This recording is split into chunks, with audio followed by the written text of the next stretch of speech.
If you think you've heard the most shocking story about family betrayal, wait till you hear what this 78-year-old grandmother did when she discovered the truth. Subscribe for more unbelievable true stories that will leave you speechless. Margaret Sullivan was 78 years old and lived at Sunset Gardens nursing home. Everyone thought she was just a quiet, compliant grandmother, but nobody knew she had worked in hospital administration for 40 years, that she was a master at reading people. That morning, sitting at breakfast chatting with other residents, she overheard Nurse Jennifer's phone conversation. Jennifer was young, cheerful, and everyone's favorite nurse. But that morning, talking on the phone with someone, there was a coldness in her voice Margaret had never heard before. When Margaret listened closer, she realized Jennifer was talking about her mother, but what she said froze Margaret's blood. Jennifer was telling someone on the phone that she was deliberately forgetting to give her mother medication, canceling doctor appointments, and sometimes even withholding food. She was laughing as she told the person she was getting impatient for her mother's inheritance money and was trying to speed up the old woman's death. Margaret's hands started trembling. This young woman was someone she had grown to love. That afternoon, Margaret began carefully watching Jennifer. She really did notice strange things about how she treated other elderly residents. She forgot to give 89-year-old Mr. Peterson his diabetes medication, skipped 82-year-old Mrs. Chen's mealtime, and cut 85-year-old Mr. Rodriguez's pain medication in half. Margaret lay in bed that night, thinking for a long time. This wasn't just Jennifer's problem. Other nurses were showing similar behavior. Margaret remembered that 6 people had died in the nursing home in the past 6 months. All had died from natural causes. But now she was looking at those deaths differently. The next morning, Margaret began making her plan. Nobody would suspect a 78-year-old grandmother. She secretly started recording Jennifer's and other suspicious nurses' behavior with her phone. Every day she watched them at different times, taking notes. Margaret's memory was still very sharp and she never missed details. A week later, Margaret discovered the horrifying truth. This wasn't just neglect. Some nurses were killing elderly residents to get a portion of the inheritance money from their families. Like Jennifer's mother, some elderly people here had families involved in this dirty business too. Margaret's heart was racing, but her mind was clear. She thought about going to the police, but nobody would believe an old woman's word. Before she could gather evidence, the nurses might get suspicious and cover everything up.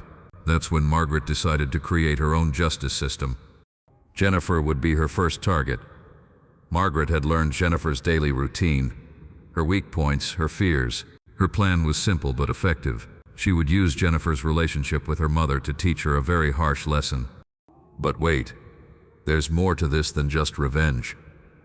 What Margaret discovered next would shock everyone at Sunset Gardens. The next morning, Margaret called Jennifer's mother directly. She had found the woman's number in Jennifer's personal belongings during a cleaning session. Mrs. Davis answered on the 3rd ring, sounding weak and confused. Margaret introduced herself as a concerned neighbor and asked about Jennifer's visits. What Mrs. Davis told her made Margaret's stomach turn. Jennifer hadn't visited her mother in 3 weeks. The last time she came, she had thrown away most of her mother's medications, claiming they were expired.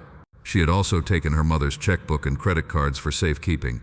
The poor woman hadn't eaten a proper meal in days because Jennifer had canceled her meal delivery service. Margaret hung up the phone with tears in her eyes, but her resolve was stronger than ever. She wasn't just dealing with one neglectful daughter. Jennifer was systematically torturing her own mother, while telling people at work she was a devoted caregiver. That night, Margaret put her plan into action. She waited until Jennifer's shift ended at 11 p.m., then made her move. She had observed that Jennifer always took the back exit to avoid the security cameras in the main lobby. Margaret was waiting in the parking lot, sitting in the shadows near Jennifer's car. When Jennifer approached her vehicle, Margaret stepped out of the darkness. Jennifer jumped, her hand flying to her chest, but relaxed when she saw it was just old Margaret from room 209. Margaret told Jennifer she was having chest pains and asked if she could drive her to the emergency room. Jennifer looked annoyed but couldn't refuse without seeming heartless.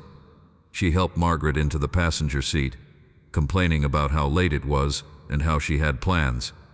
As they drove toward the hospital, Margaret began talking about her own daughter, who lived far away. She mentioned how grateful she was for children who took care of their aging parents. Jennifer shifted uncomfortably in her seat, her knuckles white on the steering wheel. Then Margaret said something that made Jennifer slam on the brakes. She told Jennifer she had spoken to Mrs. Davis that afternoon. She knew about the thrown-away medications, the canceled meal service, the stolen credit cards. She knew everything. Jennifer's face went white in the dashboard light. She started to stammer excuses, but Margaret cut her off. She told Jennifer that she had recorded everything, including phone conversations about speeding up her mother's death. She had evidence that would destroy Jennifer's career and send her to prison. But here's where Margaret's plan gets truly shocking. Instead of threatening to go to the police, Margaret made Jennifer an offer. She would help Jennifer properly care for her mother. They would visit Mrs. Davis together, restore her medications, and make sure she had everything she needed. In exchange, Jennifer would help Margaret expose the other nurses who were harming residents. Jennifer was trapped. She couldn't refuse without admitting her guilt, and she couldn't risk Margaret going to the authorities. She agreed to Margaret's terms, thinking she could find a way out later. The next morning, they drove to Mrs. Davis's apartment together. What Jennifer saw there horrified even her. Her mother had lost 20 pounds, was dehydrated, and was sitting in her own waste because she was too weak to get to the bathroom. The apartment was dark and cold because Jennifer had turned off the utilities to save money. Margaret watched Jennifer's face as the reality of what she had done hit her. This wasn't just neglect anymore. This was attempted murder. Jennifer broke down crying, but Margaret showed no sympathy. She told Jennifer to clean up her mother while she called for medical help. But Margaret's revenge was just beginning. She had Jennifer take photos of her mother's condition and write a detailed confession about what she had done. She made Jennifer call her work and confess to her supervisor about her treatment of nursing home residents. By the end of the day, Jennifer had lost her job, her nursing license was under investigation, and her mother was hospitalized. However, what happened next surprised everyone, including Margaret. 3 days later, Jennifer's mother made a miraculous recovery. With proper medical care and nutrition, Mrs. Davis regained her strength and mental clarity. But instead of pressing charges against Jennifer, she did something unexpected. She thanked Margaret for saving her life and asked if she could help other families in similar situations. Mrs. Davis revealed that she had suspected what Jennifer was doing but was too scared and weak to ask for help. She had been praying someone would notice and intervene. When Margaret showed up, she felt like her prayers had been answered. Together, Margaret and Mrs. Davis began investigating other nurses at Sunset Gardens. They discovered a network of caregivers who were systematically abusing elderly patients for financial gain. Some were stealing medications to sell on the street. Others were forging signatures on wills and insurance papers. The most shocking discovery was that the nursing home administrator was involved, taking a cut of the stolen money in exchange for looking the other way. Margaret's phone recordings and Mrs. Davis's testimony became the foundation for a federal investigation. Within 2 months, 12 people were arrested, including the administrator and 6 nurses. The FBI discovered that this scheme had been operating for over 3 years and had resulted in at least 15 suspicious deaths. The media coverage was massive. Margaret found herself labeled as a hero, but she didn't feel heroic. She felt angry that it had taken so long for someone to notice what was happening. She testified before Congress about elder abuse in nursing homes and became an advocate for better oversight of care facilities. But the most surprising twist came during the trial. Jennifer, who had lost everything, became the prosecution's star witness. She provided detailed testimony about how the scheme worked and helped convict the other perpetrators. In exchange for her cooperation, she received a reduced sentence of 5 years in prison instead of the 25 she could have faced. During her testimony, Jennifer spoke directly to Margaret in the courtroom. She said that seeing her mother's condition that day had broken something inside her. She realized she had become a monster and was grateful that Margaret had stopped her before she killed someone. She asked for forgiveness, not expecting to receive it. Margaret stood up in the gallery and surprised everyone by speaking directly to Jennifer. She said that forgiveness wasn't hers to give because she wasn't the one who had been hurt. But she told Jennifer that recognizing the truth was the first step toward making amends. The trial ended with convictions for everyone involved. The nursing home was shut down and its residents were relocated to better facilities. Margaret moved to a new care facility where she became a resident advocate, making sure other elderly people would never face what she had witnessed. Mrs. Davis recovered completely and moved into the same facility as Margaret. They became close friends and started a support group for families dealing with elder abuse. Jennifer served her 5 years and was released on parole. She was banned from working in healthcare but found work as a counselor for families dealing with addiction and financial stress. The most touching moment came 2 years after the trial. Jennifer visited Margaret and Mrs. Davis to thank them for saving her from becoming someone she couldn't live with. She had been attending therapy and working to understand how she had reached such a dark place.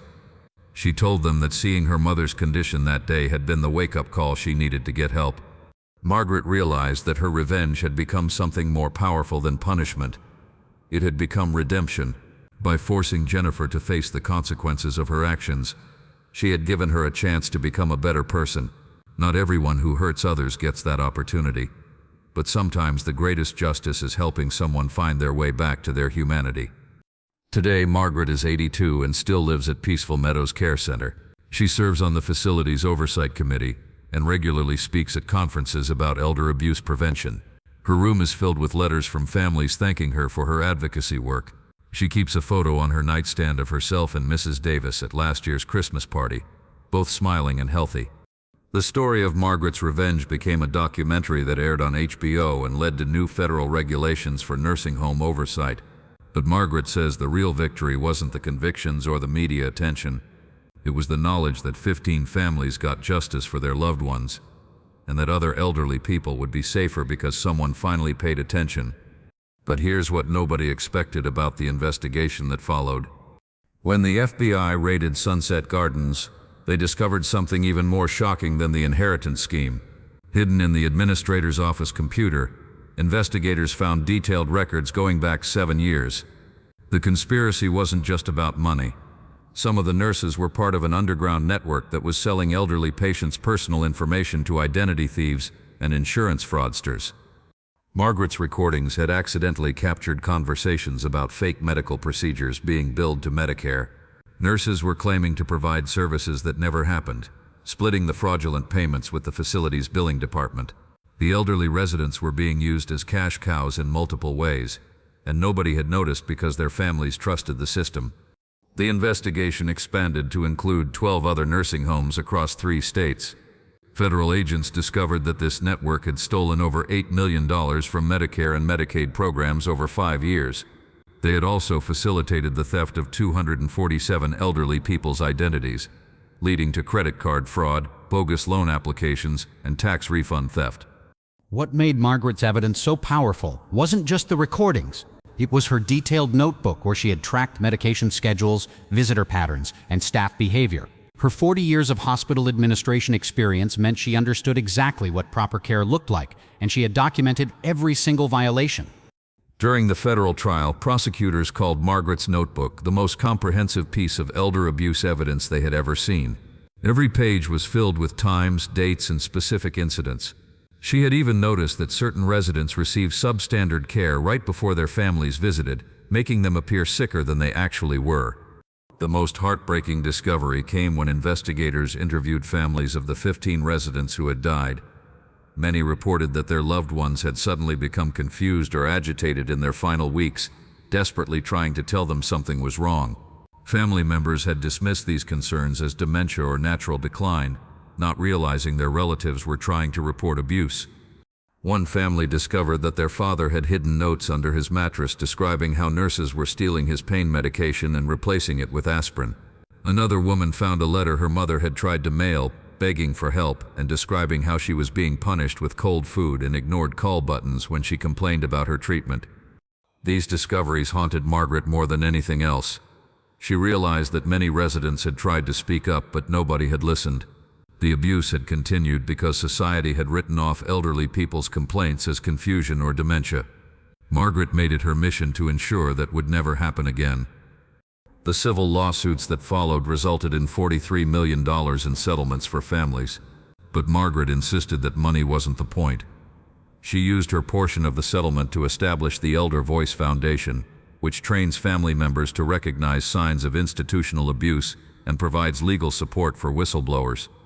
Jennifer served her full 5-year sentence but stayed in contact with Margaret throughout her incarceration. She spent her time in prison earning a degree in social work and studying elder rights law. When she was released, Margaret helped her find work with a nonprofit organization that advocates for nursing home reform. The most surprising development came 3 years after the trial. The federal government asked Margaret to lead a task force developing new standards for nursing home oversight. At 81, she found herself testifying before Congress again, this time as an expert witness helping to write legislation that would protect elderly Americans nationwide. Margaret's recommendations led to the Elder Protection Act, which requires surprise inspections of care facilities, mandatory background checks for all staff, and criminal penalties for administrators who ignore abuse. The law also established a national hotline where elderly residents can report problems directly to federal investigators. But the change Margaret is most proud of isn't legislative. It's cultural. Families now ask harder questions when choosing care facilities. Adult children visit more frequently and pay closer attention to their parents' conditions. Nursing home staff know they're being watched, and that knowledge alone has improved care standards across the country. Mrs. Davis, now 84, works alongside Margaret at the Elder Voice Foundation. She speaks to families about recognizing manipulation and financial abuse. Her story has been featured in AARP publications and has helped thousands of people identify warning signs of elder exploitation. The documentary about Margaret's investigation won an Emmy Award and has been shown in nursing schools across America. Future healthcare workers learn about the Sunset Gardens case as part of their ethics training. Margaret appears in the film's final scene, telling viewers that protecting vulnerable people isn't someone else's responsibility. Jennifer appeared in the documentary as well, describing how Margaret's intervention had saved her from becoming a killer. She explained that the pressure of caring for her mother, combined with financial stress and untreated depression, had pushed her to a breaking point where she couldn't see any other solution. Margaret's confrontation had forced her to face what she was becoming before it was too late. The most powerful moment in the documentary shows Margaret and Jennifer visiting Mrs. Davis together on her 83rd birthday. The three women sit around a table in Mrs. Davis's bright, cheerful apartment, sharing cake and laughing about Jennifer's young son's first steps. The scene demonstrates that healing is possible even after the deepest betrayals. Margaret still receives letters from families across the country who have used her investigation techniques to uncover problems in their own loved ones' care facilities. She keeps every letter and responds personally, offering advice and encouragement. Her apartment has become an unofficial headquarters for elder advocacy.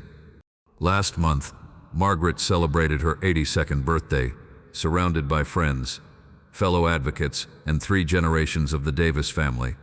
Jennifer's daughter, now a registered nurse, gave a speech thanking Margaret for showing her family that people can change and that redemption is always possible.